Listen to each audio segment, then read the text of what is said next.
Who's on our early watch list as 6 fantasy football sleepers early for 2023? Quarterback, it's time to break them down right here, right now, as we begin another edition of Locked On Fantasy Football.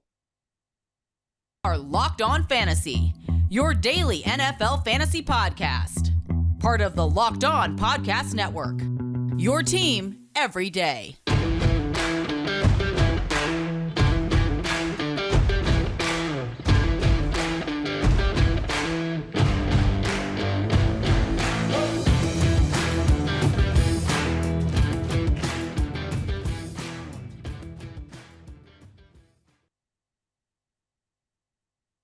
Greetings, everyone, and welcome to another edition of the Locked On Fantasy Football Podcast. As usual, I'm your host, Vinnie Iyer. When I'm not doing this, I'm writing about NFL and fantasy football for sportingnews.com.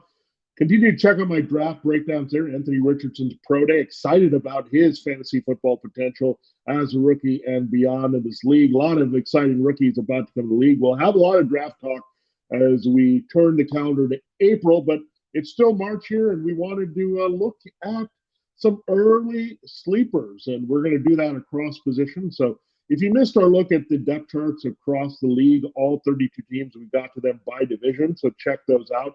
The latest on how teams are looking and kind of setting it up as an early preview there for you. We've got that up. Now we're going to focus on players again and look at the quarterbacks that have most appeal after a lot of the free agent moves were made here.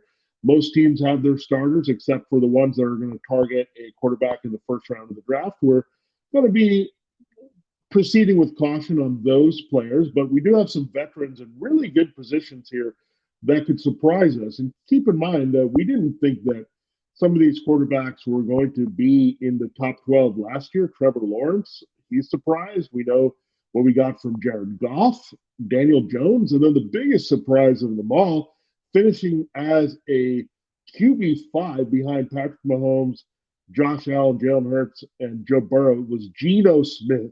So go figure, Geno Smith throws for the most passing yards ever for a Seahawk, replacing Russell Wilson, and really comes through as a fantasy football asset. So he was the steal of the year for sure. And there's going to be some players like that surprise us, and some that were in the top 12 last year that are going to be disappointing. So we'll break that down for you in today's show. We're looking at the sleepers. We like to be positive here. So we have 2 pretty clear-cut sleepers here. Some guys in the middle that are maybe a little bit under the radar, then 2 that are a little bit deeper in that Goff-Smith range to think about here for 2023. We'll cover those 6 players here, including Russell Wilson and Deshaun Watson on the show. Thanks for making Locked On Fantasy Football your first listen today. We're free and available wherever you get your podcasts, so please subscribe and follow for free, including on YouTube. All right, it is time to dive into the top 2, and really, it's pretty clear here. Russell Wilson is right up there for me. I mean, look at the way that things went down for Wilson last year. They couldn't be any more disastrous there with what happened in Denver, the Nathaniel Hackett situation. They were not on the same page from the very beginning. It was the kickoff in week 1 that we realized, Geno Smith might have some real value here and might have fantasy football relevance here all throughout the season. Well, Russell Wilson disappointed in that first game, and it continued. Those trends were set in week 1 when the Broncos played the Seahawks. So we expect, however, better things for Russell Wilson. There are so many signs that point to Wilson having a bounce-back breakout season. He also has a very strong history of QB1 finishes from Seattle, and that's going to carry over to Denver. I think you'll see more of the real Russell Wilson here. There are a lot of factors that really hurt Russell Wilson. You had Tim Patrick's injury. You had Garrett Bowles' injury. You had a dysfunctional offense. Javonte Williams went down. So all kinds of things that were limiting what Russell Wilson can do. Now you get an offensive-minded coach in Sean Payton. He brings over one of his trusted guys, Joe Lombardi. Keep in mind when Payton was there, final season with the Saints, Jameis Winston, when he got the chance to start, was putting up average QB1 numbers here. It was a little bit ambiguous there because we had the incorporation of Taysom Hill and getting him into the mix post Drew Brees. Last year, everything was blown up in New Orleans with Sean Payton leaving and Dennis Allen taking over as head coach. So really can't look at the Saints offense from last year as having too much merit here on what we think the Saints offense can do translating to the Broncos here in 2023. We got to look more in 2021, and there was definitely a lot of buzz over what Jameis Winston could do in that offense, and it wasn't Drew Brees' numbers. I mean, he didn't stay healthy, and he didn't have the consistency at starting, but this shows you what Wilson can do. And really, you look at the weapons, they're fantastic. So Tim Patrick comes back. They're not trading for now Jerry Jeudy and Cortland Sutton. So regardless, they have Tim Patrick. They added Marquez Callaway, who's a pretty good number 4 in the mix now. If you look at what they have, they also have KJ Hamler, so he's going to compete, Callaway and Hamler, for those key touches. Pretty good depth beyond that. Kendall Hinton has been on this team for a while. We'll see if he makes it. And you also have Montreal Washington draft pick from last year. So we talked about the Broncos depth chart. It was a good place to kind of springboard off of. That was the last division we took to there. And they're definitely upgraded and deeper at wide receiver. At tight end, they're loaded as well. Greg Dulcich is now joined by Albert Okwuegbunam. You got some really good potential in number 3 and Chris Manhurst. So you're loaded at wide receiver. You're loaded at tight end. You have enough running backs now with a very good pass catching back, Samaje Perine, joining Javonte Williams, who's growing as a receiver. So all the weapons are there. With Bowles back and getting Mike McGlinchey at right tackle, Ben Powers at left guard. This is all setting up for Russell Wilson. That's why we examine the depth charts, not just at quarterback, which there's not much there. Jarrett Stidham is your number 2, but looking at all the support that you get for Wilson here, and also a competent play caller in a scheme that Wilson fits really well, because this team is going to be run oriented, but they're going to open up deep shots there for sure. You saw that with Drew Brees, put up very prolific passing yardage numbers all throughout his time with Peyton. So I'm not saying Wilson is just going to simply embrace everything the way that Brees did and be a perfect fit, but he's got to be better than last year. There's just too many weapons and too many things that can go right here. So Russell Wilson is one of those guys being ranked well below QB1. That's in the top 12. He's far away from that. He's more in the mid to late teens here. I think Wilson is being undervalued for sure, given his track record, given the kind of quarterback Sean Payton has produced, given what the Broncos have offensively around him. It all points to Wilson having a big rebound season, maybe in that conversation for comeback player of the year, much like Geno Smith was taking over for Wilson in Seattle.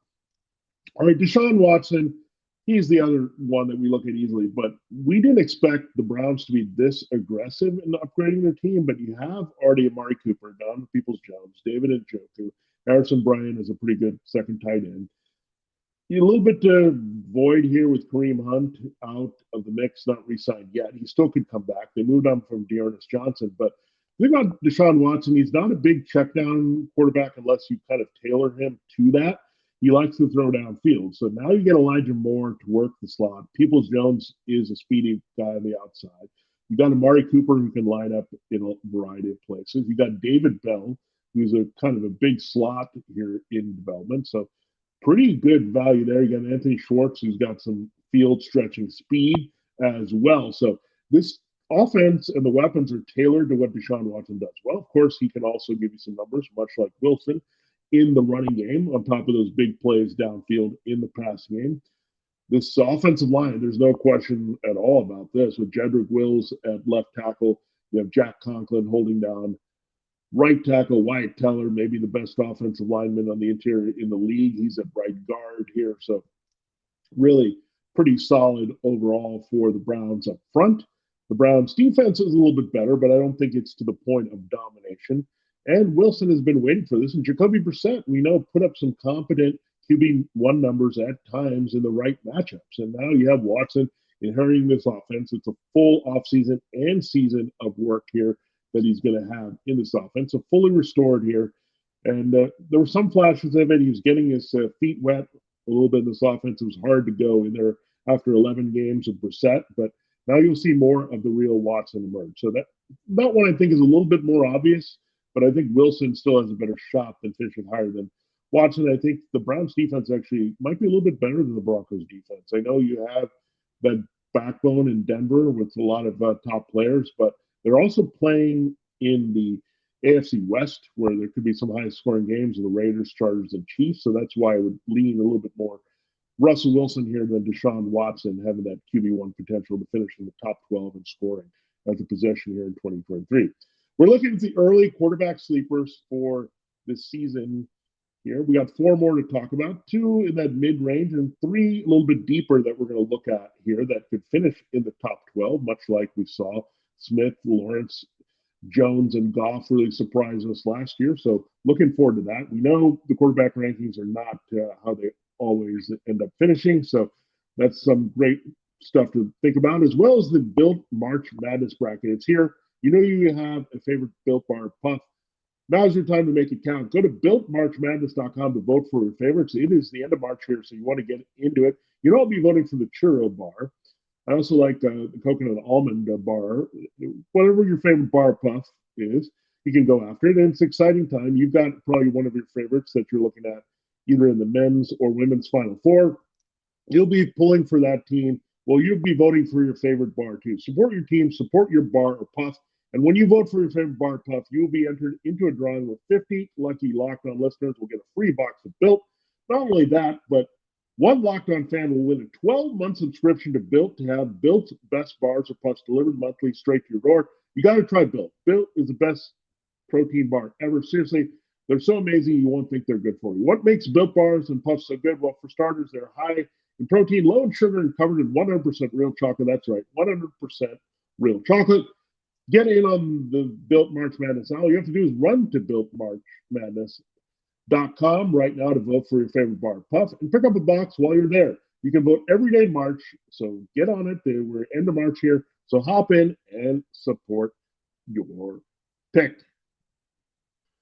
All right, we will continue the show here in a moment on Locked On Fantasy Football. We're looking at 6 early quarterback sleepers for fantasy football in 2023. Make sure to check out all the great shows on the network and have a lot of draft coverage at sportingnews.com. We also have great coverage here on the Locked On Network. Locked On NFL Draft, Damon Parson, Keith Sanchez do a great job breaking down the prospects, the team fits, all that good stuff here leading into April 27th. So big month with April coming around here. The draft, hard to believe, will be near the end of the month. So check them out. Damon and Keith do a great job breaking down the prospects here on the network.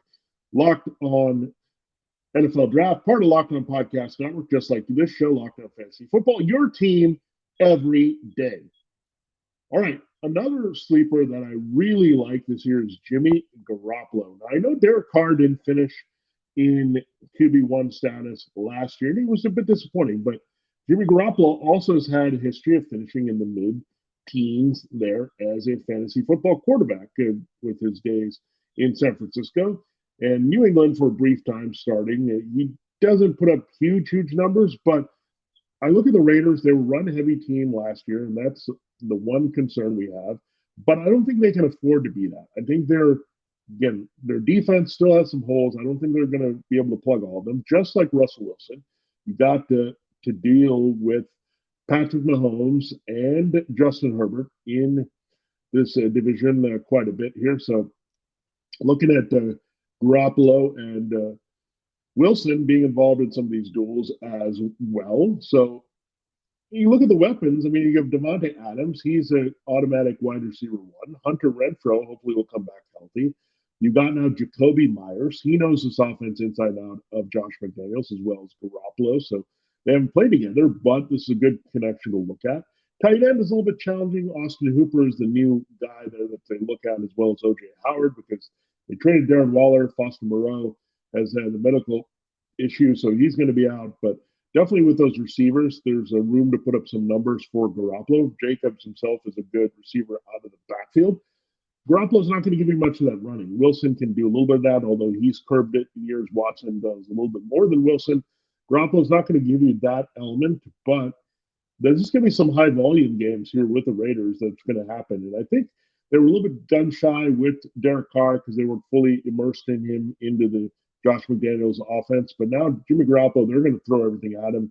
They're going to work to these weapons here quite a bit. So I think the weapons are just too good to ignore here in Las Vegas for a quarterback of Garoppolo's caliber in an offense he knows well under McDaniel. So, again, decent enough with those three receivers. Enough passing volume is going to happen where I think it's definitely going to be bumped up from what he was used to with the 49ers. And again, trailing situations are going to happen often for the Raiders here.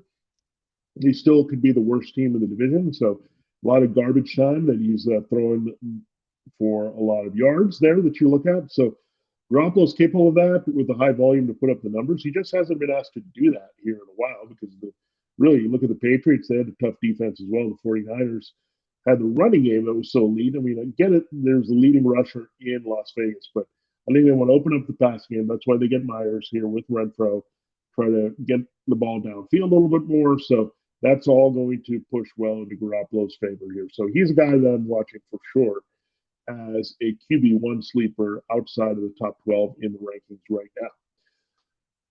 Another player to watch here to do that is Derek Carr. Again, he hasn't had finishes inside the top 12. He's just been outside 13 to 15, that type of range for much of his best seasons in his career.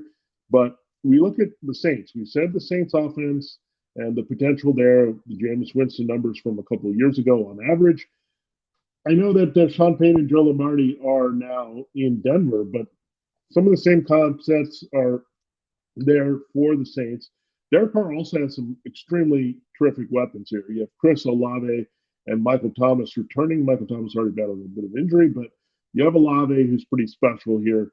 You've got Juwan Johnson, who's a good finisher in the red zone. That connection can reheat here with Carr because Carr threw the tight end quite a bit. You also have some potential in the slot here with Olave or Michael Thomas lining up there at times. But you really like what the Saints can do. And don't forget about Rashid Shaheed. He broke out as a bit of a big play threat last year. So not bad three receivers here. And you add tight end with Juwan Johnson. You get out of Troutman. Of course, Alvin Kamara out of the backfield still as a very capable receiver for now. He's in the mix. We'll see about any suspension or potential movement of Alvin Kamara. But you look at Carr, he's got the keys to a very good offense that can put up numbers here. We saw it with the Breeze environment. We saw it with Winston. Again, a lot of the remnants are there of what Sean Payton laid the foundation for in this offense. So look at the weapons, look at the potential volume as well. I think the Saints defense is going to take a drop back as well. They lost a lot. They lost Ryan Nielsen, the assistant coach, is now the Falcons defensive coordinator. They lost some key players up front, David Onyemata, Caden Ellis, Shai Tuttle. So they're going to be a little bit weaker defensively. That's going to lead to a little bit more passing here for Derek Carr. Again, he's going to have to get it done all through the pocket. And really, some of that hurts these type of guys who can't run or not willing to put up numbers like that. But Carr can do it again with the weapon. So when we're looking at Garoppolo or Carr, we're looking at can they give you the numbers that, say, Kirk Cousins did? And Kirk Cousins may have a drop-off here with Adam Thielen gone. Jared Goff may not be able to recreate things here, or they move on and they get a new quarterback there. Then you look at Tom Brady, he's gone, he's retired, he finished as the QB 12 last year. So there's some potential for these pocket passers to finish in the top 12. We know that the runners are always going to have an advantage, but Joe Burrow is the best case in point of being able to put up strong QB1 numbers without reliance on the running game. So Garoppolo and Carr can do it. They're in the right positions to do it as Garoppolo replaces Carr, and Carr replaces essentially Drew Brees on delay here in New Orleans. All right, there you have it. There's a look at two more sleepers that make a lot of sense here when you look at how they're on the move, the offenses they have inherited, as well as the weapons there to really make them more successful in terms of production that we can look at in fantasy football. Now, we will look at two more. These are two deeper sleepers that I'm going to have my eye on here, and we'll unveil those in our final segment here. It is March Madness, as we mentioned. The tournament is here. The Final Four is at the end here for both the men's and women's bracket. There's no better place to get in on the action than FanDuel, America's #1 sportsbook. That's because right now FanDuel is giving new customers a no-sweat first bet up to $1,000. So you want to download the FanDuel app now because that's up to $1,000 back in bonus bets if your first bet doesn't win. Yeah, check it out. There, it's on your screen if you're looking at YouTube to give you the insight you need to get in on the action and get that bonus bets offer there. Just go to FanDuel.com/lockdown to sign up today to claim your no sweat first bet. Then you can wager on everything from the money line to point spreads to which team will be cutting down the nets, whether it's on the men's side or the women's side. It's all on an app that's safe, secure, and super easy to use. So don't miss your shot at a no sweat first bet up to $1,000 when you join FanDuel today. Just go to FanDuel.com/lockdown to sign up. Make every moment more with FanDuel, an official betting sponsor of the NFL as well as the NBA, and thankfully a great sponsor here for Locked On Fantasy Football.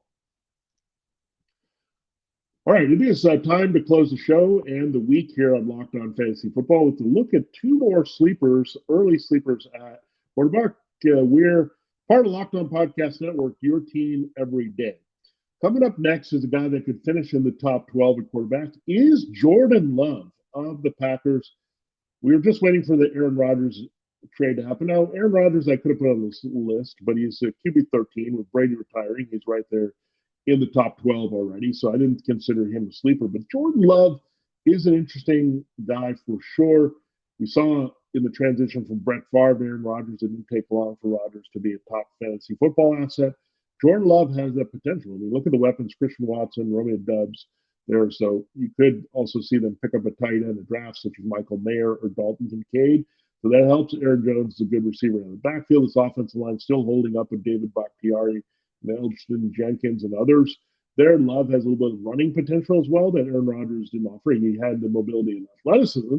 He'd throw downfield, but you didn't get the same kind of running aspects of what Jordan Love can do. He's got a little bit of athleticism. I'm not going to say he's going to run wild here. Still going to be a pocket passer executing the offense. But this offense does have a lot of special attributes. I know as much as Rodgers struggled last year, finishing as a QB 13 was something to watch here. So now you get a second chance with Jordan Love, changing things up in Matt LaFleur's offense. But definitely he flashed pretty well to say there's a number pleasing to be had here with Jordan Love with the keys to this offense. So that's really what it comes down to, which is support. How are the Packers going to respond here? I think the Packers will also take a hit in the division and not be as good of a team. That should lead to higher volume with the defense struggles a little bit.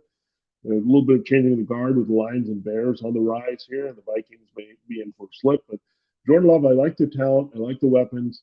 I like the volume that can happen here. I like the versatility that you can get the numbers out of with Jordan Love. So he's definitely a sleeper I'm putting on my radar with high upside here. I mean, they've been waiting for him as a first-round pick. He's done enough in limited playing time to believe in him, especially with the high quality of the offensive scheming in Green Bay.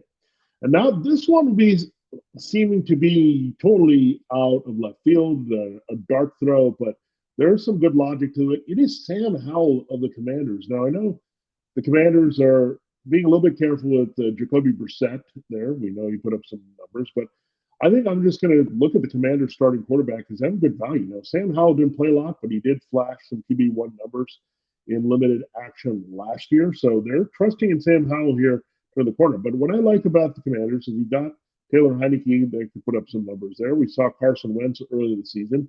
I think Sam Howell can give them some of those numbers. I think it'd be a little bit more than a platoon guy for them and to hold up with the numbers there and not being replaced by Brissett. I could see that develop. I also see them move on to Brissett here and work as a bridge if Howell doesn't cut it. But look at the weapons: Terry McLaurin, Jahan Dotson, Curtis Samuel. You got some good pass catchers out of the backfield. Antonio Gibson is the lead of those with Brian Robinson Jr. Decent offensive line that upgraded here with Andrew Wiley at right tackle to complement Charles Leno Jr. at left tackle. So you have a lot of things in place here for Howell to be interesting sleeper. I also think the Commanders defense still a little bit shaky. They've got the guys up front, Chase Young and Jonathan Allen, and we signed Deron Payne, but on the back end, still looking for some secondary answers. And look at this division, there could be some high-scoring games. You have Jalen Hurts and Daniel Jones, QB1s from last year. Dak Prescott should rebound as well. There's going to be some offense given up here by the Commanders, and that should lead Sam Howell to throwing quite a bit here. So right now, I say Howell has the edge to start over Brissett. They're keeping Brissett as a contingency and a bridge backup should Howell kind of fall flat on his face. But I think there are some nice attributes about Howell. That's why they're trusting him to start. There's certainly the weapons. There's certainly the volume that can be had. And if Taylor Heineke or Carson Wentz can give you those numbers in different situations, splitting time, Sam Howell, if he's the full-time starter there and keeps that job, watch out. So I do love Sam Howell as a deep sleeper that no one's really talking about. He's the kind of forgotten quarterback in that division. It's loaded now with Hurts and Prescott and Jones. All of a sudden, quarterback, but Howell's going to get every opportunity to lift those numbers. If not, Brissett as a QB1 for the Commanders can do that as well.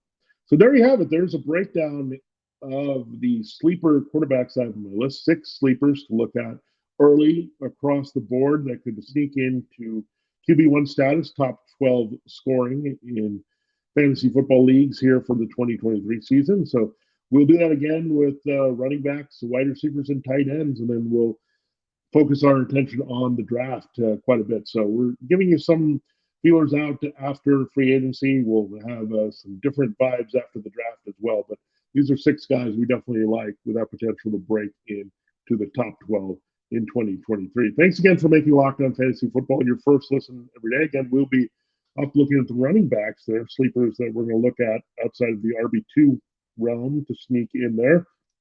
Now, make your second listen Locked On NFL Scouting with the draft dudes from free agency to draft, salary cap management, and more.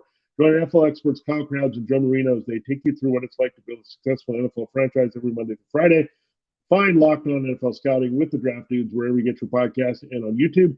Part of the Locked On Podcast Network, your team every day.